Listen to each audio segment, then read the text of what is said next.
ایک مرتبہ ہمارے پیارے نبی صلی اللہ علیہ وآلہ وسلم صحابہ کرام رضی اللہ عنہ کو سنت سکھا رہے تھے کہ پانی ہمیشہ دیکھ کر پینا چاہیے اور 3 سانسوں میں پینا چاہیے۔ اتفاق سے ایک یہودی بھی چھپ کر رسول اللہ صلی اللہ علیہ وآلہ وسلم کی یہ باتیں سن رہا تھا۔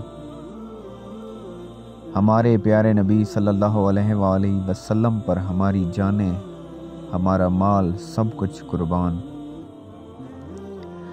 آپ صلی اللہ علیہ وآلہ وسلم کے کلام میں تاثیر ہی ایسی تھی کہ مسلمان ہو یا غیر مسلم، آپ صلی اللہ علیہ وآلہ وسلم کی تعلیمات سے متاثر ضرور ہوتے۔ رات کو سوتے سوتے اس یہودی کو جو ہمارے پیارے نبی صلی اللہ علیہ وسلم کی باتیں سن رہا تھا، پیاس لگی، بہت زور کی پیاس محسوس ہوئی۔ جب اس یہودی کو پیاس لگی تو وہ اپنی بیوی سے بولا کہ مجھے اچھی طرح دیکھ کر پانی لاؤ۔ بیوی بولی، آپ کیسی باتیں کر رہے ہیں؟ چراغ بجھا چکی ہوں، رات کا وقت ہے، کیا دیکھ کے پانی لاؤں؟ ایسے ہی پی لیجئے، پانی تو صاف ستھرا ہوتا ہے، گھر کا ہے ہمارے۔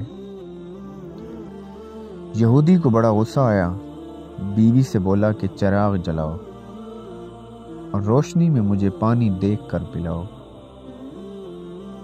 بیوی اچانک حیران ہو کر اٹھی، سمجھی کہ شوہر پاگل ہو گیا ہے۔ آخر یہودی خود اٹھا اور چراغ روشن کیا۔ چراغ کی روشنی میں اس کی بیوی نے دیکھا کہ اندھیرے میں وہ جو پانی اپنے شوہر کے پینے کے لیے لائی تھی، اس میں ایک سیاہ بچھو تیر رہا ہے۔ یہودی بھی دیکھ کر حیران رہ گیا، اس پانی میں سیاہ بچھو تیر رہا تھا۔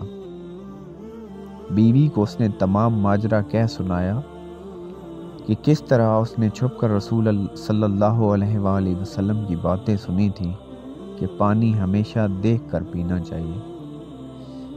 صبح کو وہ یہودی ہمارے پیارے نبی صلی اللہ علیہ وآلہ وسلم کی خدمت میں حاضر ہوا اور رات کا واقعہ آپ صلی اللہ علیہ وسلم کو سنا دیا۔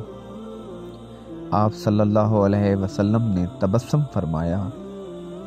یہودی بولا، اے اللہ کے رسول، جس مذہب کی احتیاط انسان کی جان بچا لے تو وہ مذہب خود پورے انسان کو دوزخ کی آگ سے کیوں کرنا بچائے گا؟ اتنا کہا اور وہ یہودی کلمہ پڑھ کر مسلمان ہو گیا۔